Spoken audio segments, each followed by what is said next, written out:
This is Dave Furneaux and Gordy Rush hosting Go Central. This is Monday nights at 8 o'clock. We live stream on Facebook and YouTube to talk about all the great things going on in the city of Central, the greatest place on earth to live, work, play, and raise a family. Tonight we're going to talk about autism, and we've got some big-time celebrities here that most of you guys probably already know. This is Gordy Rush and Dave Furneaux. We're not the celebrities. We have Coach Sid Edwards, father extraordinaire to two special needs kids and two other kids too. And we have Steve Whitlow of the Gateway Transitions, both the work environment and the residential facility, and Deanna Whittle from Emerge in Baton Rouge that takes care of the young ones. We're streaming on Facebook and YouTube. If you want to chat, you can throw something on one of the chats. And if you have a question for one of these, I guess there are residential experts or resident experts on autism and that whole process. If you want to ask a question, I'll pass it on to them, or make a comment or say something embarrassing about Sid. That would be good too. Deanna, Steve, Sid, thank you for being with us. Thank you. Glad to be here. Now, Sid, we're going to have to speak up because we're kind of far away from the mic because you and I are buddies. We have our first in-studio guest. This hasn't happened before. Sid was flying in for football camp, and it wasn't that he's technologically unable to get on Zoom. He was in a hurry. You got that right. Look, I've done this before, and they could hear me, but no one could see me, and that might be a good thing depending on who you're talking to, Dave. Well, Deanna, tell us about Emerge, and just to give you an idea, this is starting from the youngest of the kids, and we'll work on through Stephen Whitlow, who takes these young men and women into the workforce. Okay, well, great. I'm so glad to be here. Speak about Emerge. There's so much to say. We feel at Emerge, it's a very special place in our hearts, in that we provide hope for children and families who receive a diagnosis of autism. Research has shown, Dave, that early intervention is the key to success with children who have diagnosed with autism. At Emerge, we provide comprehensive therapeutic services, and which, when I say that means that we diagnose children with autism. We provide occupational therapy, speech therapy, behavioral health services, and we also provide a special type of therapy called ABA services, which is applied behavioral analysis, which is a special therapy for children with autism. We work with the children individually and in groups. And we do that because we want to grow their communication skills and also the social interaction of the children. Because our children with autism, socialization is so important to be integrated into upper level schools and into society. So we work with our little ones. Our center has children as young as age 2. We go from age 2 to 5. And we also have a school. Our school starts from kindergarten and goes to 3rd grade, and we'll be adding grade next year and the following till we get to 5th grade. It's the only charter school in Louisiana for children with autism. So we are very blessed with that because we provide the therapy services in the school, and we also have the educational component too. So I could speak for days, but that's an introduction. So I know Steve needs to introduce Gateway. All right, we can jump that way. Steve, tell us about Gateway. Happy to do it. So in 2005, my wife and I started a small nonprofit on the grounds of the former Starkey Academy for a transition program for young adults and teens with autism, and we called it Gateway Transition Center. In those years, we've grown from a small nonprofit. We have been taken over by a larger multi-state company called Meraki. And so I'm actually working for Meraki now as their transition director. But currently what we provide is services to high schoolers and above for training them for services that would allow them to become as independent as possible. And independence means different things to different people, depending on where your circumstances are, but it touches on areas such as your financial independence, your transportation, your housing, and then, of course, your employment. So we also have a small t-shirt shop called Gateway Inc. And if you've talked to me before, you've heard me mention that name because I probably pushed you to buy a t-shirt from us. But it's actually a working t-shirt shop where our young men and ladies go in not to learn how to become t-shirt makers, but to learn how to have a job. And so they're taught a variety of skills, such as how to take instruction and how to deal with coworkers and how to sign in on time and those sorts of basic things, so that when we find a job that's right for them, they're able to have those skills and move on to the more competitive employment. So that's what we're doing in the central area. We also do some work down in Baton Rouge as well. And we're working on projects in other states as well. So we're keeping pretty busy. Well, I do need to say the T-shirt shop, we promote Steve throughout the Baton Rouge area and beyond. They do an excellent job. So anyone who's listening, do look into that. Whether it's a hospital or any kind of organization that you're promoting your group, call Steve, because his guys do an excellent job. Well, his guys include Sam, who has an original piece of art on one of his shirts, doesn't he? Doesn't he, Steve? Oh yeah, Sam is my son, and he is 21, and he's on the spectrum, and he has created a number of them. His latest is a shark eating the year 2020 because he was ready for it to be over. My wife has one of those. Is that right? Yeah. So we actually have a subscriptions, a monthly service where every month a client designs and sells the T-shirt. We sell the T-shirt for them, and so he was, by virtue of his father picking the person who's first, he got to be first. But we have other people in line to make those services, make those T-shirts as well. Mm. Well, Sid, you filled the gap as a man who's raised two. So, kind of throw us a little bit of your story. Well, because of people like Deanna and Stephen, they have made our lives better. And you're right, in terms of experience with autism, I've got a combined 50 years of experience. Chase, my oldest autistic one, is 30, and Jack Ryan is 20. Chase is an employee of Stevens and M's over at Gateway, Marquee. He got furloughed during COVID, okay, and it upset him. But actually, Stephen, he showed me his T-shirt design last night. He was very proud of it. So programs like those, we had ABA therapy for Jack Ryan, what Miss Deanna is referring to. But when Chase was diagnosed, he's at 30 years old. Man, I had never heard of autism. So going through the gamut as a father of two, let's just say well-educated. I once had hair like you, Dave. But I can tell you the way his mom, Ms. Beanie, and I view this deal, we were gifted those two boys. It hasn't been a bowl of cherries, that's for sure, at times. But God trusted them with us, and through programs like what these guys have, family, friends, and a lot of help, we've made our way. In particular, with God putting His hand on them. Every day's an adventure. I have learned, like if you take Jack Ryan, I speak a new language now. I call it Jackanese. I'm one of the few that can really understand him. A couple of course, his mother does, but I could go on and on. I mean, just like as wide as the spectrum is for autism, is as wide underneath our own roof between our two very different boys and all the beauty and quirks and everything that goes with it. Coach, I wanted to ask you about with your Hall of Fame career in coaching football, basketball for years. How do you? That's not an 8 to 5 job. It's seasonal, and it's never. I mean, there's this even when the season's over, the phone's always ringing. How are you able to, when you're home? Obviously, your boys got to take 100% of your attention. How have you been able to juggle your great career with taking care of your children? Well, thank you for those compliments. The big deal is my wife, Beanie, along with other family members. Truthfully, if I was talking to God and God was choosing parents for autistic children, I would tell him, don't pick a football coach. Okay, coaching would not be the route to go. It would be some independently wealthy multimillionaire. But my wife in particular, I have been blessed beyond measure to be able to do what I love because of her and other family members. I will tell you this, and this ain't no sad song or nothing. I don't golf, fish, hunt. They ask what my hobbies are. My hobbies are my job.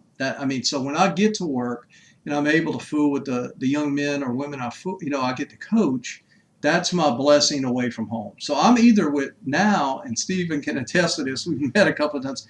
Right now, I'm either with Jack Ryan or I'm at Central High School. I'm in one of two places pretty much. But it's the support of family and friends. I mean, there's been times at football games, my wife has missed so much. Jack's not right, and she'll ride him around for the 4 or 5 hours that the game's taking place till I can get behind the wheel and take over. So it's how I've been able to coach and be able to do what I love for all these years, and I'll be forever grateful to her and friends. Hell, Dave, we had an LSU game. He brought Jack Ryan too. He convinced me that this is going to be okay. It's why he's got a new house, because the other one, we had some fun in it, right? You made it to halftime. We made it to halftime. That's it. But that's the whole thing. There's no way you can be blessed with those children and then do the job I'm entrusted with doing without major help outside. Mm-hmm. So, Dave, as you can see, is what we share with folks is that when a child receives a diagnosis of autism, it's not just the child, the family receives the diagnosis, and the family needs a lot of support. They need to be understood.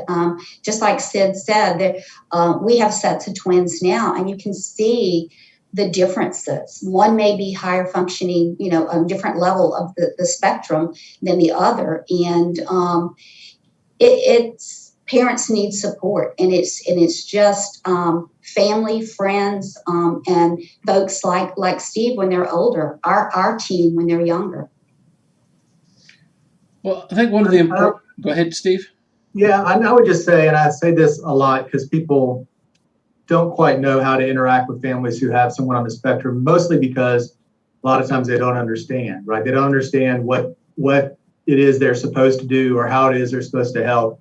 One of the things that I bring up all the time is that respite is probably the best gift you can give to a family, especially with a young child on the spectrum, because it is a, like you said, Gordy, it's a 24/7 job to be a high school coach, but it's a 24/7 job to be a parent of a kid with autism as well, and so it never goes away, and that can wear on families. And the divorce rates are higher. And I don't want to bring things down, but the divorce rates are higher.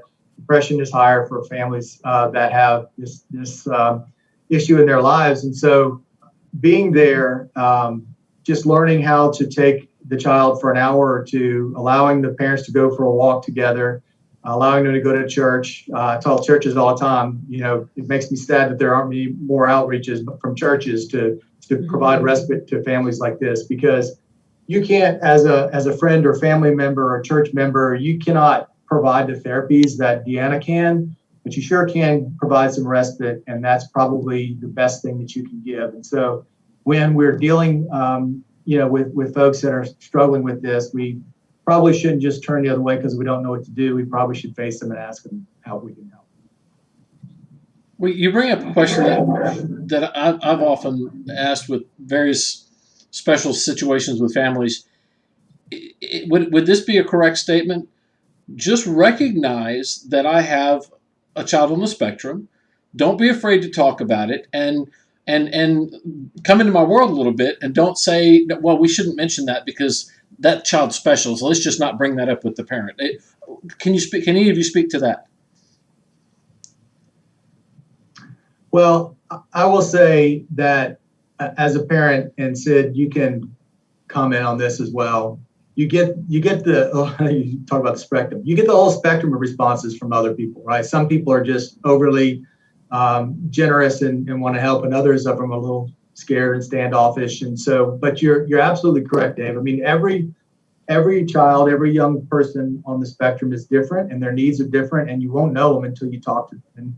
And Sid said he spoke Japanese, which made me laugh, because there are a lot of times it's the parents that really know how to communicate for these kids and with these kids, and the more people that know how to communicate with them, then the better they are able to communicate. And so it's better to set up a community of folks who can understand the person than it is just to have a sole source. And so the more you know, the better it is. The more you care, the better it will be. And so just to involve yourself in whatever way you can, that would be a benefit to that family. Well, let me take a stab at it. Is yellow McDonald's? That's it. Yellow's McDonald's. I got one word of Japanese. Yes, he'll tag colors to anything and to people. You know, there could be yellow Steve and red Dave and green Deanna, purple Gordy. It could be all kind of stuff. And one thing I found with him, here's something I realized after all the years, because for years I fought to bring them into our world. I mean, everything I could to get them into the world. And of course, therapy's good to get them to function a little better. But after all the years with my sons, it finally hit me. I put myself in their world. Me not being able to understand a trip to Rouse's and Jack Ryan wanting to pet the wet vegetables, which is terrible during COVID, by the way. I mean, the other customers are, but well, I pet the vegetables with him. He likes the moisture, and y'all know that from a tactical standpoint. But my thing is, one thing I did when I'm with him, it's his world, and really kind of the world we kind of living in. It ain't so bad a place. It don't make it easier, but that's been the big deal with me. Is there some inappropriate stuff you can't let these boys or young ladies do? But I have found they're happiest and not as irritated and frustrated. It's a form of understanding them, you know, something we can't understand. So that's just been a technique I used, and I'll wear the same clothes they wear, the same socks they wear. I eat the same food they wear, which is probably why I'm 58 going on 97. But jumping into their world has worked for me. Well, if you would, expound on jumping in their world. What's an example of something Jack Ryan's world? Well, like our days are odd. I mean, he's a big iPad guy playing on the iPad. And Stephen can attest to this. About 18 months ago, we got in a really bad way with aggression. I mean, I moved the rest of the family out of the house. I've only watched one thing on TV in the last 3 years. It was the national championship LSU game, actually, because we can't put TVs in the house. So for him during that time, it was what he wanted to do. Jack likes to take rides. Right down the street right here during that bad time, for his mama to be able to go home and his brother to be able to go home, him and I would hit the road and ride for anywhere from 6 to 10 hours at night. He liked riding. So one of our stops was Jackson Park, which has a splash pad. Now, it's a little unnerving at 1 a.m., a 20-year-old naked man in the splash pad with me sitting on a bench. I don't know how the heck I didn't get booked or something happened. But it's just where he wants to go and what he wants to do. I suffer a little bit from some PTSD because of what we've been through. I get nervous in grocery stores. We'll go in a grocery store for a trip. I say, Rouse, it's a trip there, maybe an hour and a half, and we're not buying anything. We're just, he may stare at the jelly beans for 45 minutes of it. But my thing is, me missing out on watching a ball game or going out with my friends to get a bite to eat and all that type stuff, that's an easy sacrifice to just be with him and do what he wants. Chase, who works with Stephen, is a little higher functioning. He's a little bit easier, you know, but quirky nonetheless. You know, Stephen wanted me to buy him. He's great on the computer, way better than me. I probably should have had him set this up for me. But he wanted 3 Peter Pan movies, for example. So I ordered them on Amazon. They came in, and he got angry because one was wrong. And the only difference was it's the same movie with the same picture, but one little dot on the box from a different year. I mean, he looked at it, and I couldn't find it, and he pointed it out. So they are so, the things they notice and the things they do, and it's really amazing. Maybe you say bizarre. But so for me, my deal getting in his world is I know when I get home, I'm not going to do what Sue would really like to do. I'm doing what Jack Ryan or Chase likes to do. And here's the caveat. The two of them cannot be in the same room. Any parents of children ever know that you know, a 30 and 20-year-old, I try to keep them on separate sides of the house because the 20-year-old is the troublemaker. He's the one that causes Chase problems. So wife will take the older one, I'll take the younger one, and by the way, they're children to me. Santa Claus will always come to my house. He will. That'll always happen. The Easter Bunny and everything else. But my son, who likes to pet the vegetables, happens to be 6 foot, 260 pounds, and old Sid here weighs 195. He just ain't figured it out yet. Well, it's possible they're at each other just because they're brothers. So that may be the whole thing. That could be it. But here's the beauty. Okay, you want a blessing? Let me give you a blessing, Gordy. They both love pizza. Okay, so if I order a pizza, say from Domino's, okay, well, Jack only likes to eat the pepperonis on the pizza, and Chase only likes the cheese and crust. Can you imagine the money I've saved? So Absolutely. one pizza, one guy's got the pepperoni, but don't give Chase a pizza. Don't open it up out the box if it's just cheese. He won't eat it. It's got to be pepperoni on it. Then I pick. So I got a billion stories, but that's one of them. Debbie Doherty, a local watcher with us, with a grandchild on the spectrum, I believe, says Coach Sid, their world is amazing on many levels. Oh, it truly is. She is 100% right. I mean, enchanted. Here again, the innocence of it. Now, sometimes they don't feel innocent if they're angry, and they're rolling around. But it's an amazing experience. And here again, it's a beautiful place. What I can't wait to see is when God does call us all at some point. That's the biggest curious mystery I have in my life, that when we get there, how are they going to be? That's a question I have. That's the great physician, right? But when we get there, will I be able to have that conversation with my sons that I really want to have? We communicate, and we're as one. But I want to ask him some things. I want to ask him his favorite color, or I ask him, hey, where do you want to go today? Now, Stephen will tell you, Chase can tell me, but Jack Ryan, he just points. And it's for us to kind of figure out. And if he points and I got it wrong, well, that's usually not a good trip. But those are some things. They are beautiful, beautiful children, and they're smart. Am I right, Miss Deanna? These are smart kids. My son is an artist. He Chase, the oldest one. Jack's more musical. So Miss Deborah is absolutely right. Beautiful, beautiful people. It's unlocking that and understanding. Every child is different and unique, and they have a special gift. And what is that gift? And we see it early on in so many children. It could, like you said, be the art. It could be music.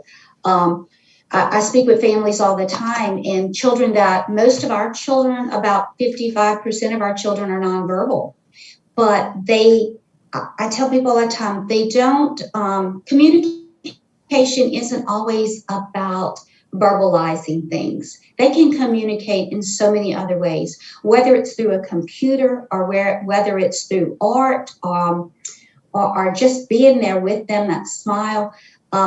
We find some of the children, they have very unique, we like to think of as a uniqueness with each child. And like you said, one of your sons, the gift of art. We have children that's not only art, it's musical. So we try to put all of these things within our program to find out, how can we bring out the best in that child? How can we help them become more social, help them, those children that are show signs of aggression at an early age, how can we tailor that into some other form? And like I said before, it takes the family. It takes everyone in the community to help families. And you can be successful. And it's just getting into their world. And so I applaud you, Sid. It seems like you've done great with your children. Well, we've tried, that's for sure. And like I said, I could name a bunch of people who have helped or checked on us. And, he's had some wonderful teachers at Central High School in age. Right now his main lady is a lady named Ainsley Smith, who, gets him. And, some people get those kids, and people mean well. They don't want to not get them. but some Mhm. just truly do. But one thing with autistic kids where there's a communication barrier, and Miss Deanna and Stephen, you can vouch for this, they feel people. They have Mhm. emotions. They can feel anger. They can feel disappointment. They can feel if someone is bothered or scared of them. They feel Right. sadness. You know, so you ever, the young teenagers now say, "Hey, I feel you. I feel you." Well, Jack and Chase feels you. They know. You don't have to say anything, but they know where your heart is and what you're about. Stephen, I wanted to ask you, hearing these stories from Coach a little bit and from all of you, and tell me about the evaluation period when someone comes to work for you, and each child is obviously unique. And so, how are you able to match maybe a skill set with a job description and find something that is going to be fulfilling for both of y'all? Yeah, so that runs the gamut. The benefit of what we have is we have usually a lifetime worth of people that have taken notes and tried to figure things out, and so we're handed a booklet of evaluations, and we've got parents that are telling us what's going on, and by then most of the folks that we work with are able to express themselves in some way as to what they want and what they don't want. So even Sid mentioned Chase. Even Chase doesn't speak a lot. You can feel Chase. You know when Chase is happy and when Chase is not happy. And so what we're able to do then, Gordy, is figure out what their strengths are, and then we look around to figure out what type of environment they would most like to be in. That usually is sort of the kicker in terms of employment, because I tell the story all the time. My son said he wanted to work around animals, and so we brought him to one of these pet places that boarded pets, and he wanted to work there, and he was fine in the lobby. Everybody was cool. There was one dog in there, but we opened the door to the kennel area and everybody started barking, and we were out of there in about 2.2 seconds. It was a really quick exit. So that environment, although he liked the idea of working with the animals, the environment wasn't going to work. So it's just a matter of figuring out what environment it would be, what sort of skills they would have, and then working with the employer to see what would be the best fit. And I would say we've been having some discussions about some fairly impacted folks, but there's some other folks that aren't quite so impacted that really just need some social polishing and or some application or interview skills. We had a young man who graduated from LSU, wanted to be a GIS mapper. I had to go look that up. I didn't know what it was, but he wanted to do it, but he was having difficulty finding a job, and we just had to make the connection for him, and he's been there for, I think, over 2 years now. So it's just a matter of sometimes taking the time, what the best fit is, finding an employer who has the heart for it, finding a champion within that employer that's going to be able to communicate with the folks, and then once they're settled, they're settled. They're going to be there for as long as you'll have them. Deanna, I wanted to ask you a little bit. COVID obviously had a tremendous impact on so many not-for-profits, and I know that we partnered for a number of years with Merge. My friend Chip Robinson, Battle Against Autism, is one of the big fundraisers, and I know you've been hustling to get back on track. What are some of the events going on, or how can people support the immersion? We have our gala coming up in September. We also have several. If you go to our website, you can give through your payroll check. You can give just through so many other methods. We have butterflies we sell. We do a lot of craft things with the children. We also we have, like you said, our BAA, our volunteer activist event that's coming up in November. So we have something continuously every month. We just had a very successful campaign in that we raised money, and it was just a virtual event. Everything has been virtual lately, Gordy. So we're hoping with the event that you'll be at with the Robinsons that we can have a full house then, and that our gala will be and get things back to moving and because it's not the same as like what we're doing now to raise funds. People have been very generous, and we're so appreciative. But we like being in the room with folks to tell them our story, show them what we're doing, our success. And I think that with all of us, that's what's so important, so that people can, grab us and get a better understanding of what it means to have a child with autism. And so we look forward to those gatherings again. But if you go to our website, you'll see a whole list of events that we'll be having this fall. Well, I have a question. First of all, Deanna, is Emerge is a Baton Rouge organization, Baton Rouge based, not in Central, but you have Central kids going there, Yes. and it is one of the, it's like you said, it's a premier and kind of a one of a kind in this area. So everyone watching this in Central, if you've got a child on the spectrum, it's a great place, a great resource, and someplace you should consider taking your kids. Oh, yes, we do have children. And like I said, if you reach out to us, we'll be more than happy to show you the facility, give you some examples of the type of therapy services we have. And so, like I said, reach out to us. We'll be more than happy to help you in any way that we can. Question from Melissa Smith. Do you all have the Amazon Smile connection? I think that's some deal where you can contribute. Yes. Okay. So Emerge does. Do you all, Steve? It's under the Emerge Center, so yeah. We did when we were on our own. We do raise funds primarily for our residential facility, but we haven't done the Smile. It's a larger corporation, becomes a little bit more cumbersome. So we haven't done that, but we do raise funds through our American Foundation for both our one-on-one services, which are private pay, and the residential facility that we should be opening soon. Debbie Doherty also comments that Breck at Jackson Park has designed, and she actually worked with them on part of this. They have a new building, and it's going to have a sensory room for decompressing and a playground area for special needs children once the renovation is complete, right here at Jackson Park, where Jack Ryan likes to play in the splash pad. That is beautiful for our city. It really is. And I know Miss Debbie had, something to do with that, because she is one of the greatest advocates and has helped my family and I many times on these ventures.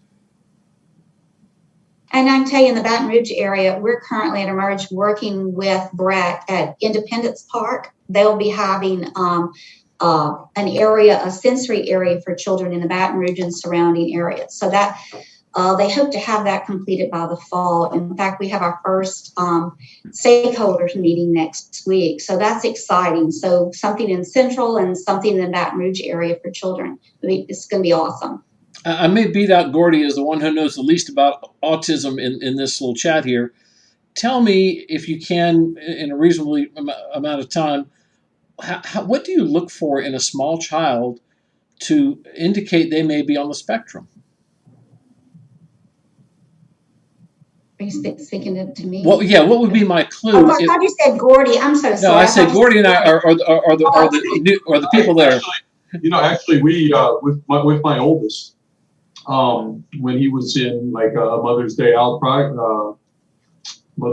program at I guess Jefferson Baptist Church, when it was on the other side of town, we sent him for testing, and so we went through the process over at the Emerge. But I'll let you fill in. Dan. Yeah. What are the signs? What do we look for as parents? Child, for instance, you can start as early as 6 months when the child is sitting up in a carrier, and typically a child their eyes follow you, correct? Or you pick them up and they snuggle you. Children with autism, they don't always, the eye contact, the following you. It's like I talk about the social distance of where the socialization piece is not there. The mom wanting the baby to snuggle and cuddle, they don't. A lot of them, they flaccid. They keep their arms and legs out. Nonverbal. Like I said before, several children, over 50% of children with autism are totally nonverbal. SIDS children do speak some. So that is a blessing, even though you understand it, your family understands it. But think of the parent who's never heard their child's voice before. Being able to go through some sort of therapy and get some words out of that child. That's just awesome. I was sharing earlier with you guys, we had a child who had never spoken a word 6 years old, had been with us since August in our school. And 2 weeks before school let out, he sang a song, and we were all just shocked and praised. We just tears of joy is what we say all the time when we cry at our work. It's truly tears of joy, is because these miracles happen. And so if you look at a child, like I said, it could be socially, verbally, communication. When you see those deficits in your child, it's best to bring them in for testing. A neurologist, pediatrician can give you a referral. We test children at Emerge and come up with a treatment plan that best suits that child. It's not a cookie cutter or a mold you can place the child in. Children are on it, like we said, on a spectrum. So you have higher functioning children and some that aren't as high functioning. But there is a treatment plan for every child. Well, let's jump into Central in our own backyard. Of course, Steve, tell everything you do is Central based. Tell us about your residential facility. I think you're opening soon after post-COVID. Yeah, we actually had it's the house owned by Stanley Cheatham and his family on Denham Road. We had our first sleepover for the residents the week before COVID hit. And so we decided to push the pause button. But the idea is that there will be 8 residents that live in the house with we call a house manager. They'll each have an individual plan, transition plan that will identify the skills that they need to learn to be as independent as they possibly can. And so over a course of a year, 18 months, they'll live on site. They'll receive the lessons that they need while they're going to school or working or whatever they're going to do, so that they can become independent adults. And so the plan will be that we will have some of them working in the shop, which is located on that site as well, but also them going to school if they need to and provide those supports. So we're excited about it. We're actually, that I mentioned earlier, the company that I'm working for is a large company. We're looking at doing something like this in another state as well. It's just a way, hopefully, that will enable folks to be more independent than they would have otherwise, to learn the skills that even if they have to have a roommate in the future, at least they can handle themselves with a roommate kind of hanging around. So we're excited about it. It's going to be a great opportunity for our guys to really stretch their wings and see how far they can go. So it's not a long-term residential facility. It's a 12 to 18 month experience preparing them for their independence, correct? That's correct. One of the emphasis that exists in our special needs world is a need to integrate special needs populations in the community. So in order to do that, you have to have services that are available that teaches them to have skills to become independent in the community. The old system of we'll build a facility and house all our special needs individuals, those days are gone. And so what we're trying to do now is to figure out ways that we can develop skills so that we can have folks that are living in neighborhoods or in apartment complexes or wherever that are more independent and more integrated into the community. So this is sort of the valve between home and independence, where you can learn, make mistakes and be safe, but also that you're not going to stay there. You're going to move on to bigger and better things as we move forward. So if I'm a business owner or manager and suspect that I might have a job that would be a good candidate for one of your graduates, let's say, is that something that you work to pair businesses with? Absolutely. One of the things that we haven't spoken a lot about right now is that we perform what's called pre-employment transition services in Central High School. And so we go to their special needs classes and we perform training for independent living, primarily vocational training. And so what we do partly is in the classroom, but the rest of it is done in the community. And so we need community partners that will be willing to take individuals for job shadowing opportunities, just visits, if we have classes that want to come visit and see what your operation's all about, but also to have placements so that if there's somebody that wants to work in the area that you are in, then we can have a relationship with you to make sure that it's the right fit for the consumer, our client, but more importantly, you as an employer are comfortable with the placement and that you know what to do in the event that there's something that comes up and somebody to ask if there's a question about how to deal with certain situations. So we know we've heard too many stories where there is a special needs individual.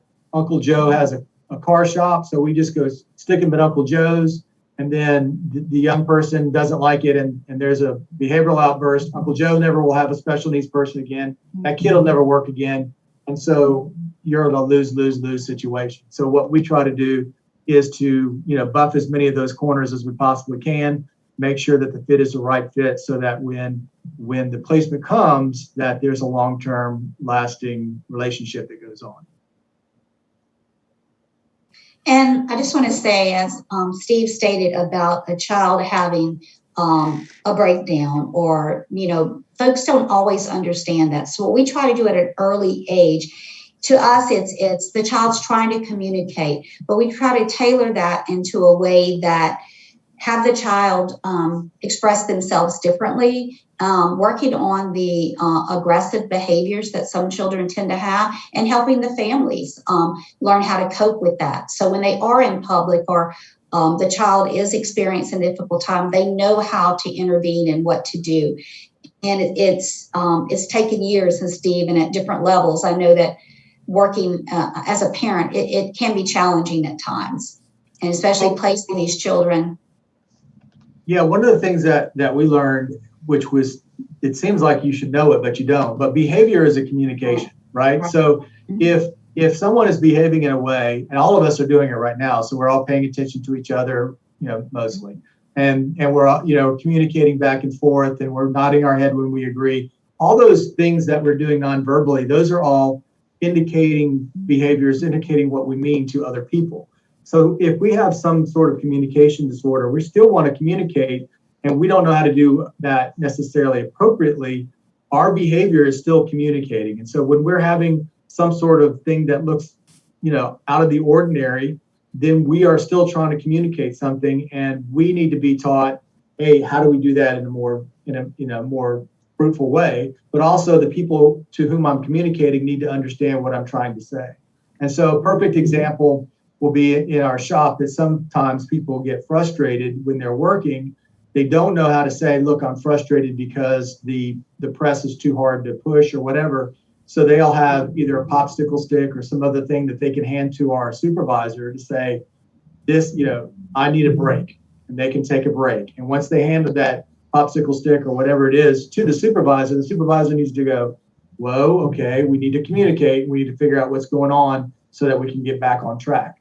And that happens, with some folks frequently, with other folks rarely. But unless you have that relief valve, then that's when the behaviors can escalate, because you don't have that method to communicate. So it's different with everybody. Sometimes it's a quick trigger, sometimes it's a long fuse. But regardless, the better the method of communication, the better your success is going to be with those individuals. So the failure to communicate is really on us. I try to work this in once every show, but I have a grandson. He's 11 months old, and we spend a lot of time trying to get into his world, trying to figure out what he needs or what he wants. And somewhere we quit doing that with people. We stop looking at people and seeing what they need. And these children on the spectrum, they just need us to stop, as Sid says, and get in their world, correct? Right. Just because you're not 2 years old anymore doesn't mean you can't get into their world. I mean, it's a lifetime commitment, and it's understanding, because like I said, there's more than one way to communicate. It's not always verbal, and it's finding the best way to communicate with that individual. Yeah, I would agree with that 1,000%. And I say this quite a bit. We're all made in the image and likeness of God. And if I can't see that in you, then that's my problem. That's not your problem, right? And so it's our job to express that to other people and to find out what's going on. Now, in people's defense, we don't necessarily inherently intuit what's going on with somebody else, right? So if I walk up to somebody on the street and I slap you on the face and there's no provocation for it, you're going to think, we're getting ready to throw down. There's a fight going on, right? But there may be something else going on. So what we have to do is we have to pause, honor their inherent dignity, figure out what's going on before we react. And just because it's an atypical reaction, it's not something that we're used to seeing, doesn't mean that we should jump to the worst possible conclusion, right? We should try to get to the point where we're trying to understand what's going on. Now, sometimes it means you're going to fight, but that's not always the case. Most of the time, it means that there is a failure of communication between the two people, even if they're not on the spectrum, but especially if they are on the spectrum, because one of the things that we have to do is understand what are they trying to communicate. And just by way of reference for families, I know Chase, I know that the Edwards have stickers on their car that say, I have an adult with autism in the car.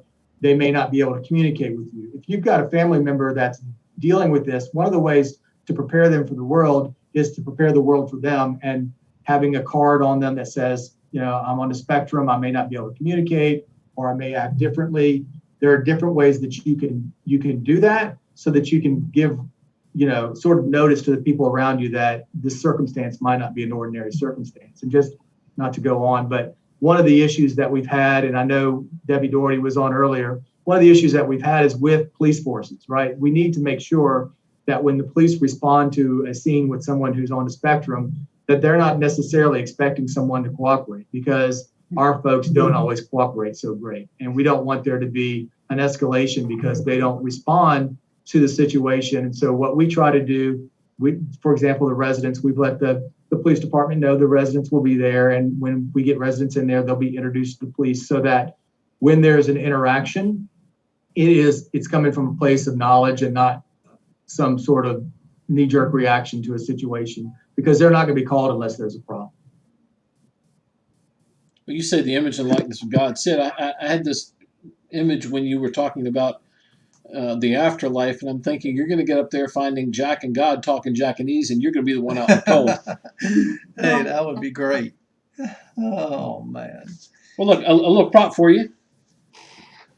Oh, There you go. This is Yeah, that's great. that is Sam's shirt. And if you'll read the bottom of it, Dave, I don't remember exactly what the words are, but it says, just when you thought it was safe to go back, or something like that. So it says, finally, it's safe to get back in the water. there you Nice. go. That's Wow. what it is. So that was Sam's homage to the goodbye to 2020, and hopefully we won't have some of the same issues we had back then. But it's the next shirt that we had in the series was completely different, but it expressed a real deep. It said choose your own path, and it was just a real great artistic version of some different pathways that you can choose. And so their expression really is so amazing. And if we slow down long enough to listen to them, they have a lot to say. Do you have like a shirt of the month club you can sign up for, and you get a shirt? We do, every yeah. month? Actually, yeah, we just launched. That was the first series of that. So it's called You in Ink. It's I didn't come up with it. It's supposed to be a play off of unique, but it's You in Ink. And so it's a shirt every month. The consumer. We choose a consumer that designs a shirt, and we then send that shirt to the consumers who purchase the shirt, so the subscribers. I think we're on our third month of doing that, and it's a $20 a month thing, and so we'll continue to make them for as long as people will buy them. But the cool thing about it really is when the individuals are working in the shop, sometimes they're limited in what they do. They may only print, they may only fold or whatever, but this gives them an opportunity to see the design process, to really be creative, then to have their work go from an idea all the way through fruition to a real product. And the self-satisfaction and the confidence that goes along with that, it goes a long way. So we are really excited about it. And if you go to gatewayinc.org, you can sign up today. Well, Sid, we haven't touched on your experience with Chase as an employee. Oh, it's been a lifesaver for him. It gives him purpose. Now, in the beginning, it was a little tenuous. Where are you going? I gave the wrong answer. Like he wants to know, where am I going? To work.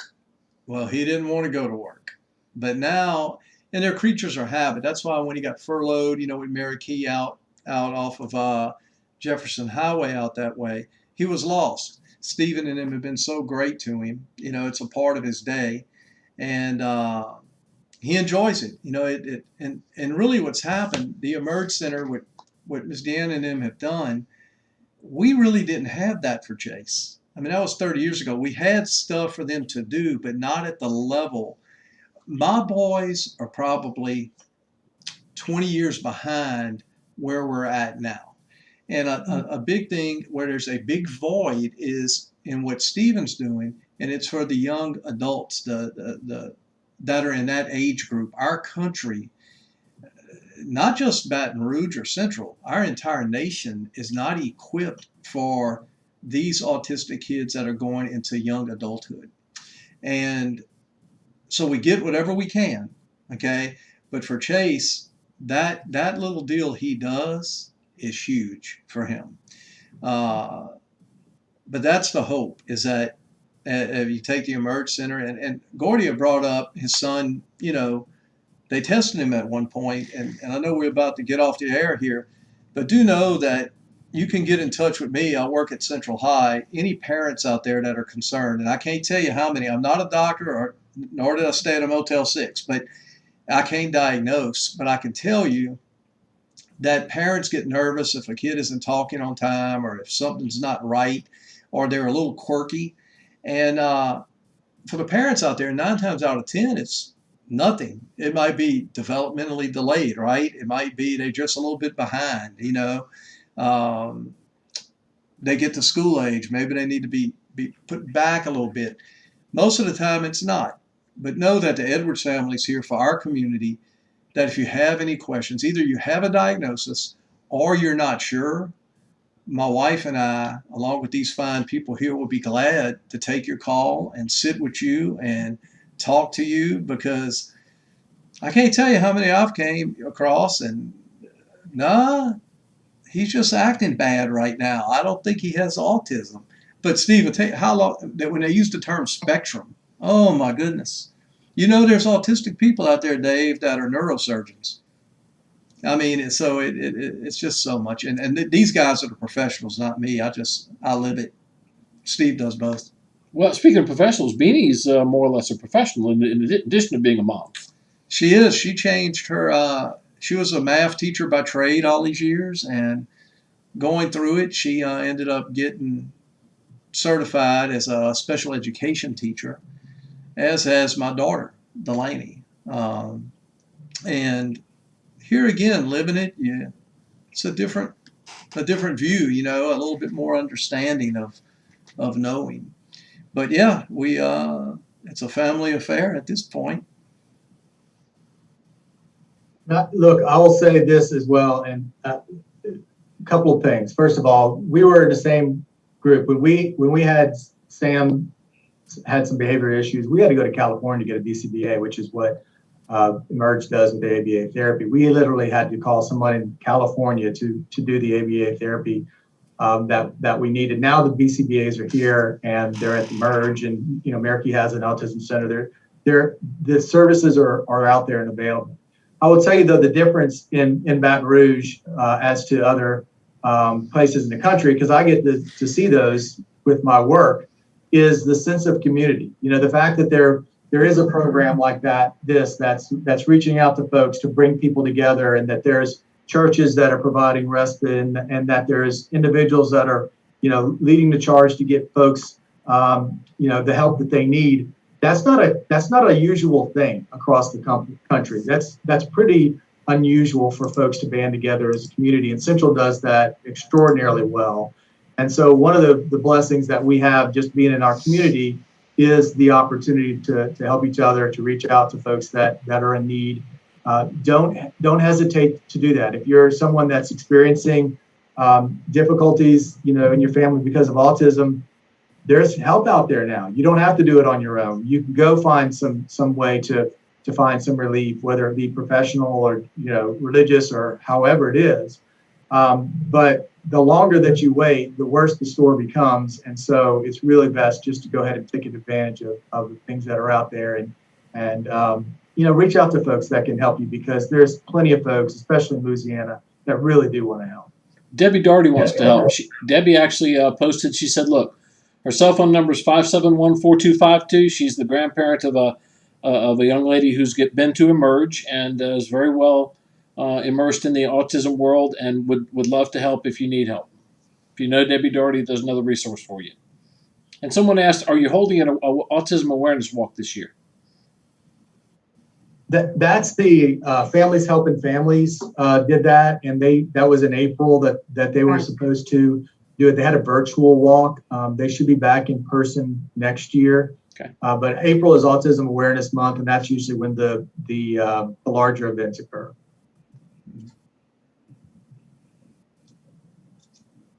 And I'll add on to what Deanna said earlier, because it really is crucial. The skills that they learn early in life are the ones that stick with them, and all of the science says that the earlier they get help, the better.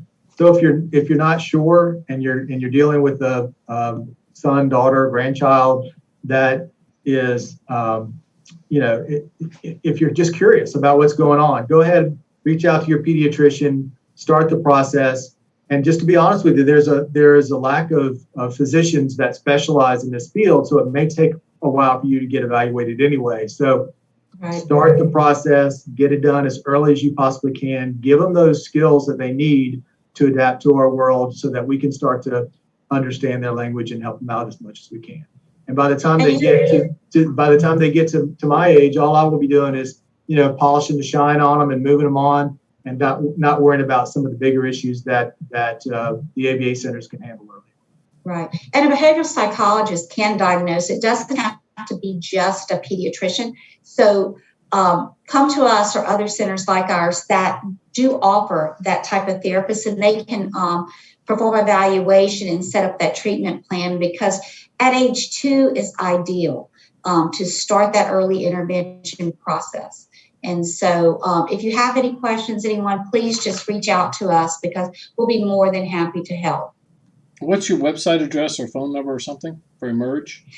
Just Google Emerge and we're going to pop up. But it is www.emerge.org, and we'll have all of our information will come up.